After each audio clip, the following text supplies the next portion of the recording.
Timu z'amashomero ga Kirimano mimezano y'amashomero ga senior mu Uganda zarara zikira hari Mbarara High School okwetebekana so kuritana mimezano etariye mwere kutandukanye ncyakare. Ahitwakira hari Mbarara High School abatebekanisa emotoka zitari zimwe na zimwe ziri mu za bus zabana zitaha muzina beje abazani kandi nebishayi byabane bibonezubwa. Abazana hamwe n'abashomesa babo bayore ko kwetegura kurunje okureba ngo batanduka umwaka n'obusinguzo kurwomezaneje.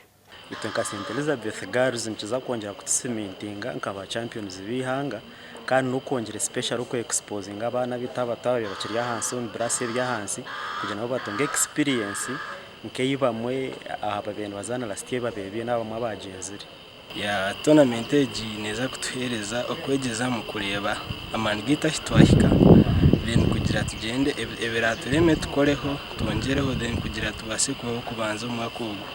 Ino tournament egina tuyambako okuwangula ne Morocco etujjo Lago okuzanya 3 games no kuwangula nationals. Empakezi ziri kwija kwarwa mukaga nzija kwetabwa mu za timu kayano mu netball, handball, basketball, ompira gwebigere hamwe na volleyball. Oguno murundo gwa kane empakezi ziri kuzanwa kandi umurundo gwo kubanza ziri kutebekanizibwa heri ya Kampala. Habwa TV West nda Aloysius Byamukama.